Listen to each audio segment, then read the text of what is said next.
আমি বোনে যদি এখন ভুলটা করতাম আমি ফিটটা মাইরা লাইতাম। আমার এমন বোনের দরকার নাই। আমার বোন হইলে আমি এতক্ষণে পিটাইতাম। আপনার বাচ্চাটাকে যদি কেউ মারে আপনি সহ্য করতে পারবেন? এই বাচ্চাটাকে যদি কেউ মারে আপনি সহ্য করবেন নি? আপনি মরে গেলেন, এই বাচ্চাটা যদি আরেকজন সৎমার কাছে থাকে তখন এই বাচ্চাটাকে যদি মারে আপনি কবর থেকে কি আপনি সহ্য করতে পারবেন? আপনি তো পারবেন। মনে করবেন যে আল্লাহ আমাকে এমন শক্তি দাও যে আমি আমার বাচ্চাটাকে যে উদ্ধার করি। এই হচ্ছে সামিয়া, যার ভিডিও আপনারা গতকালকে দেখেছেন। মায়ের কবরের সামনে দাঁড়িয়ে চিৎকার করছিল যে ওর সৎমার অত্যাচারের কারণে সে অনেক কষ্ট পাচ্ছে এবং মাকে বারবার বলছে যে মা তুমি আমাকে নিয়ে যাও না কেন। আজকে আমরা সামিয়ার বাড়িতে আসছি লালমাই। তোমার মা কই? আমার মা মরে গেছে। মরে গেছে? এখন যে মা আছে ও সৎমা? জি। মারে? জি। অনেক মারে? জি। কি করে আর বলো তো? এবার আমি কাম করি না দে আম্মু আমারে মারছে। বেশ কোন জায়গায় মারছে? এগুলো মায়ের দাগ। এই যে দেখেন কি করছে। আরো আছে?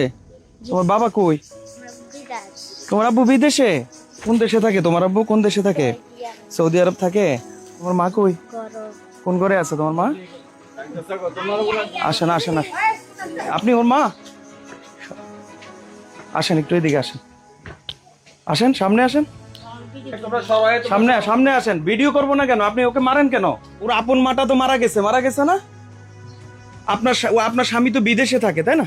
হ্যাঁ ঠিক আছে। তো বিদেশে থাকে, ওকে তো আপনার কাছে দায়িত্ব দিয়ে গেছে না যে আমার মেয়েটাকে দেখবা। এগুলা কে মারছে? এগুলা এ আম্মু মারছে? মা হিসাবে শাসন করবেন ঠিক আছে, কিন্তু এই মাটার তো এই বাচ্চা শুনেন, এই বাচ্চাটার তো মা নাই, বাবাও নাই, বাবা বিদেশ থাকে। আপনার উপর দায়িত্ব দিয়ে গেছে, আপনি এভাবে ওরে এমন অত্যাচার করেন যে ওর মার কবরের সামনে যে চিৎকার করে করে বলতে হয় যে মা তুমি আমারে নিয়ে যাও, আমার মা আমারে মারে। বলেন ঠিক হয়েছে আপনার এই কাজটা? ঠিক হয়েছে না? আমার ঠিক হয়েছে না। আমি বাচ্চা মানুষ, ও কান্না করতে গেছে, কষ্ট পাইছে ঠিক আছে, কান্না করতে গেছে। মানুষের কি দরকার আছে ওটা ভিডিও করে ছাড়া তো আজকে যদি ভিডিও করে না ছাড়তো আপনি তো ওকে মাইরা ফেলতেন। চিৎকারের আওয়াজ শুই না কবর থেকে সাপ পর্যন্ত বেরিয়ে আসছে। মিথ্যা কথা বলতেছে, এলাকাবাসীকে মিথ্যা কথা বলতেছে।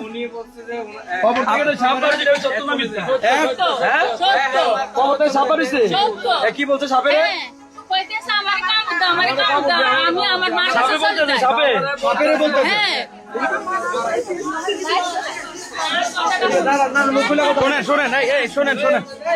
শোনেন বাচ্চাটা কই? আপনার ভিডিও তো আমি সবসময় দেখি। আসলে বাচ্চাটার মা মারা গেছে আজকে 5 থেকে 6 বছর। বাচ্চাটার মা ক্যান্সার রোগে আক্রান্ত ছিল, তো উনি মারা গেছে। যার পর এই মহিলার বিয়ে করছে আমার চাচা। আমার কিন্তু একেবারে আমাদের। আচ্ছা, আমার চাচা বিয়ে করার পরে উনি প্রবাসে চলে গেছে। আজকে প্রায় বছর হবে, 7 মাস হয়েছে। 7 মাস বাবাকে এটা কল দেওয়ার ব্যবস্থা করা যায়? 7 মাস পূর্বে 7 মাস পূর্বে এই মেয়েটা নিজের জামা তো নিজে পরিষ্কার করতে পারবে না, যেহেতু এটা ছোট বাচ্চা। তাহলে এটার দায়িত্ব নেবে কে? ওনার সৎ মা হইলেও আছে, মা হইলেও আছে না? তাহলে উনি নিবি, উনি দেখভাল করবে এই বাচ্চাটারে। কিন্তু অথচ উনি মানসিক নির্যাতন করছে বাচ্চাটার উপরে। এই যে আপনার নাতিনের উপর যে উনি অত্যাচার করে আপনি দেখেন নাই? হ্যাঁ দেখছেন কিভাবে মারতো? মারতো বেশি মারতো। আপনার কথা শুনেনি? আপনি যে শ্বশুর শুনেনি? ভাই আপনার উল্টা গালাগালি করে।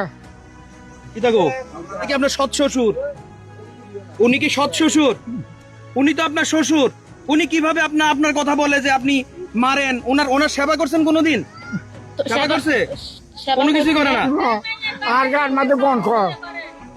হ্যাঁ বলেন। আর গার মধ্যে বলে গন করবো। আপনার গায়ে গন্ধ? আমি তো বলতো দো না। কাপড় চোপড়ে দো না, আপনার কাপড়ে গন্ধ। হ্যাঁ আর করবেন এমন করবেন? আসসালামু আলাইকুম ভাই। দাঁড়ান, আপনি কথা বলেন না। আপনি কি ওর বাবা? গতকালকে দেখলাম আপনার মেয়ে কবরস্থানের সামনে দাঁড়ায়া, আপনার বউয়ের কবরস্থানের সামনে দাঁড়ায়া চিৎকার করে করে বলতেছে যে মা আমারে নিয়ে যাও।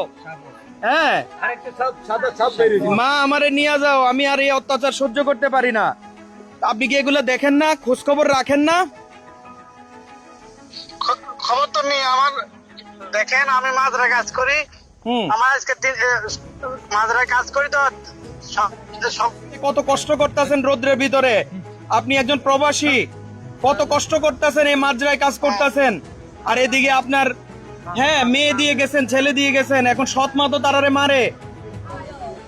স্ত্রীকে কখনো সাবধান করেন নাই? এই যে আপনার স্ত্রীকে সাবধান করেন নাই কখনো? আপনি মুখটা সরান না কেন? করছি। আপনি এমনি সরাবেন, বড় তো সরাইবেন, অন্ত সরানি সরান। এই তো বাইরে আস। আপনি এমনি ভাইরাল হয়ে যাবেন ইনশাআল্লাহ। এই দেখুন টিকটকে ভাইরাল হয়ে যাবেন। এই এটা সরান। এই যে শুনেন, আপনি শুনেন, ওর বাবা, আপনি কি আপনার এই স্ত্রীকে সাবধান করেন নাই কখনো? করছি। আচ্ছা, এখন এই বাচ্চা দুইজনকে আমরা নিয়ে যাবো না আপনার এই বউয়ের কাছে দিয়ে যাবো, কোনটা করবো কোন? কাছে নয়, আমি অঙ্কি করব। এখন আমরা একটা কাজ করি, এই বাচ্চা দুইজনকে আমরা নিয়ে যাই, আপনি আসেন, আইসা আমাদের কাছ থেকে সুস্থ অবস্থায় বাচ্চা নিয়ে যান। লাগবে নাকি আপনার স্ত্রীর কাছে দিয়ে যাবো, কোনটা করব? দেখেন এরে বলেন সুন্দর করে, ভবিষ্যতে যেন না হয় একটা শর্ত করে দিয়ে দাও। যতটুকু শুনতে পারছি আসার পরে ইউনো এবং লালমাই থানা থেকে ওনাকে আন্ডারটেকিং দিছে যে 1 মাস ওনারা দেখবে। আমরাও দেখি, যেহেতু আইন এভাবে চেয়েছে, আমরাও 1 মাস দেখি, ওনার কাছে থাকুক, আপনারাও খেয়াল রাখবেন। যদি কোনো রকম অনৈতিক কিছু দেখেন আমাদেরকে খবর দিবেন, এরপরে যতটুকু ব্যবস্থা নেওয়ার আমরা নিব, ঠিক আছে? আপনারা খেয়াল করবেন, এবং এই 1 মাসে আপনি তাদের উপর কতটা যত্নশীল হন এটাও আমরা দেখব। ওর মায়ের কবরের সামনে আমরা এখন যাব, আপনিও যাবেন। বুঝতে পারছি, আপনি ওই মায়ের কবরের সামনে দিয়ে মার কাছে ক্ষমা চাইবেন। মায়ের কবরটা মনে হয় এখন মাটা দুমড়ে মুচড়ে চাইতেছে মা এই বাচ্চার কাছে চলে আসুক কবর থেকে। এই বাচ্চার হাত যেভাবে এখন ধরছেন ঠিক এইভাবেই ধরে রাখবেন, ওরে ছাড়বেন না। এই জায়গাটাতে বসে কানছো? সাপটা কই আছিল? সাপ আইসা পড়ছে। এই সাপটা এই ওয়ালের উপর আইয়ে ওর মা, আপনি ওইদিকে ফিরেন, বলেন যে আমি আর আপনার মেয়ের সাথে এমন করব না, বলেন। আমি আর আপনার মেয়ের সাথে এমন করবো না, আমার ক্ষমা করে দিন। বলেন, আবার বলেন, নাইলে কিন্তু এই সাপ আপনার ঘরে গিয়ে আপনাকে দংশন করবে। আমি আর আপনার মেয়ের সাথে এরকম করবো না। আপনার মেয়ে আজকে থেকে আমার মেয়ে, আমি কোনোদিন ওর গায়ে হাত দিতাম না, আমার ক্ষমা করে দিন। ধরো মারে, ধরো মারে, এই ধরো, এই ধরো, থাক, আপনি একটু আদর কইরেন, এই বুকে নাও, ধরো মারে, ঠিক আছে? আর করবেন না, হ্যাঁ? এই যে টাকা দিয়ে গেলাম, এটা দিয়ে তুমি চকলেট কিনবা, ঠিক আছে? এটা দিয়ে তুমি চকলেট কিনবা, হ্যাঁ? আর যদি কি, আমি নাম্বার দিয়ে গেলাম সবার কাছে, যদি কোনো সমস্যা হয় আমাকে ফোন দিবা। তোমার দায়িত্ব আমরা সবাই নিব, ঠিক আছে? ইনশাআল্লাহ তোমাদের দায়িত্ব, হ্যাঁ, তোমার দায়িত্ব আমরা সবাই নিলাম। তোমার কোনো কিছু প্রয়োজন হলে এলাকাবাসী যারা আছে যে কেউ একজনকে দিয়ে আমাকে খবর পাঠাবা। তোমার কাপড় চোপড়, তোমার খাবার, তোমার যে কোনো সমস্যায় এই চাচ্চু তোমার পাশে আছে, হ্যাঁ? ঠিক আছে? ঠিক আছে।